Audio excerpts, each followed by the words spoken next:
Thanks for watching that, Christian fam. If growing in the faith is important to you, hit that subscribe button, because over here we like to encourage, empower, and give you everyday practical Christian advice on real life situations. We drop videos whenever we drop videos, so hit that notification bell, because for the first hour we respond to comments immediately. All right, let's get it.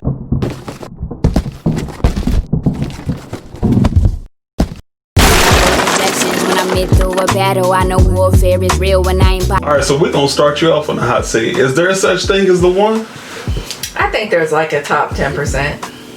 Like a top 10. What about the rest of the 90? I'm just playing. So when you say the one, what do you mean? Well, I guess culturally we've always been, well, I don't want to say we've always been, but most of the time people think that, like, or they think that, okay, there's this one person for me. Like, there's only one person I can marry. Like, there's only one person out there that God has for me. And like, and the dangerous thing about that, and what people really get hysterical about, is like, if I mess this up, like I think I just ruined the rest of my life. You know what I mean? So like, is there really a one? And I think it's more of a conversation about between the sovereignty of God and free will of men. And if you think about, even going back to the Old Testament, how you think about Abraham, when he was promised that he was going to be the father of many nations, and he was promised that he was going to have a son, but what did he do? He took matters in his own hands and got tired of waiting, and then he ended up giving or having Ishmael. All right, and that was a whole nother generation that he started right there. And then what happened later on? The promised child came in Isaac. So there you see God's sovereignty was that he was going to be the father of many nations, but then he also let him have free will too. And I guess that's the conversation we need to have. Like, okay, you can choose someone, or you can marry someone, but like, I guess the question is, how much of that is like the free will, and did God ordain for you to be with a certain person? Like, how much of that you think plays into like the one per se? Okay, so in previous videos we have both talked about how we do believe that God does ordain marriage. So I do believe that you can pray on, who is it that you intend for me to be with? Mm-hmm. You know, God, who is it that you intend on for me to marry according to your perfect will? Like, literally, you know, I remember praying that prayer, and God revealed it to me that you were, you know, my husband. He revealed it to you? Hey, your first time hearing it. Listen, but for you, I mean, do you feel like I was the one? I mean, yes, I do. I feel like you were the one, and you know, we're gonna tell our love story at some point in time on YouTube. But yeah, I do feel like you were the one. You are the one. Now, where it gets sticky is when people who like pass away, like you become a widow, and like, okay, well, what happens in that situation?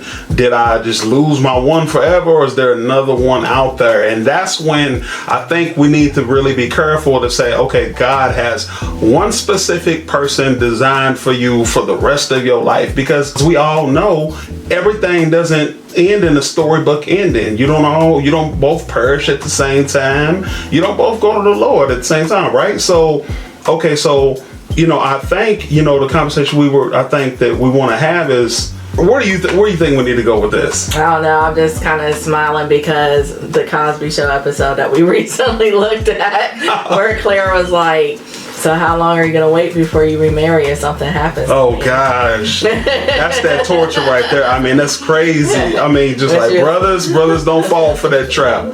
And she was like, so what are you going to do with my picture? Right. What are they going to do with your picture? So yeah, so, I mean, to me personally, how I feel, and like, you know, even when we think about God's sovereignty, when we start to think about God's sovereignty and God's will and free will and things like that, I believe that there is a one out there for everybody. However, there are some people who have the gift of singleness. All right, and they just ain't never gonna get married, you know what I'm saying? But then there is people out there who do have like the one, and it's like, I believe that there's a one out there for us for every season, or for a certain season in our lives, because that person that you married, they may be the one. However, if something happens to them, they were the one for that season. And so just to put this all the way on this top just to go another direction.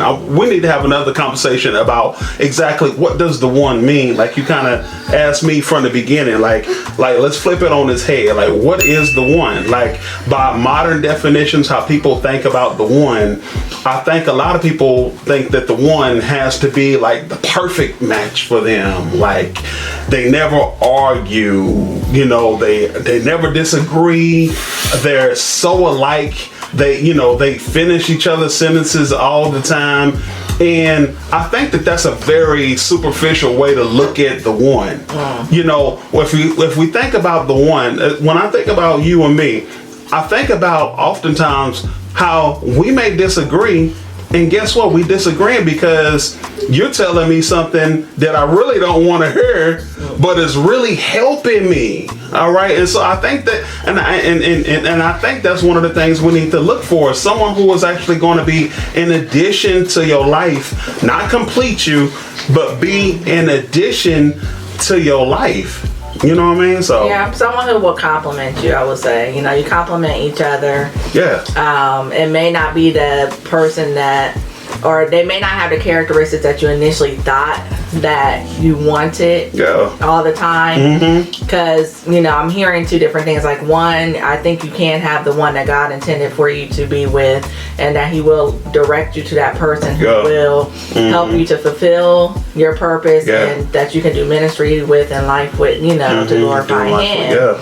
But at the same time, I think we just have to be mindful not to put our definition of the one in a box, our definition, you know, to where this person has to be boom, boom, boom, boom, boom. And if they're missing any of those characteristics or traits, then they're automatically eliminated, because God may have you with someone who, you know, like I said, who's going to compliment you and be strong in some areas where maybe you're not as strong. So by the time you bring your gifts together, you know, you have a better product. Exactly. Now, I think that there is a process of elimination. Of course, we know, okay, how do I eliminate this person being the one? For one, if y'all unevenly yoked, if she's a different believer or something like that, she's not a believer in Christ, or he or she or whatever is not a believer in Jesus Christ. You're a man, you look for a woman, she ain't a believer, and vice versa, right? So I think those are the low-hanging fruit things that we can talk about. But some of the things that you want to look for is, for one, do they love God? You know, that's the main attribute you need to look for. Two, do they have drive? Do they have any aspirations in life? Are they going to be able, you know, to I don't want to say necessarily take care of you, but you know what I'm saying, have some godly attributes, some of those inner qualities, instead of looking so exterior. And so anyway, so to wind this up, yes, we believe in the one. And I think that's what I want to get to, is that we have to be careful, or mindful, I should say, of what we're measuring by. You know what I mean? Like, you know, like I remember there was somebody who, you know, they had to have a certain kind of car, or they had to have a certain type of job, or they had to have a college degree. That's the things that I'm more so talking about when I said, okay, when you set that bar super high, but you have to think, are these spiritual things, or are these temporal things, you know, that are going to could easily fade away? Because when you meet them, they could have this 6-figure job and drive a nice vehicle and blah blah blah, yada, but those things can all fade away. So you really have to look at the heart and the character of a person, and not base it off of all these things that look good to the eye. The next video will be on infatuation versus real love, and depending on when you watch this, that may be the video popping up on your screen now. But if not, go ahead and watch this mini series we did called Red Flags for Christian Singles. Thanks for watching. That Christian Fam.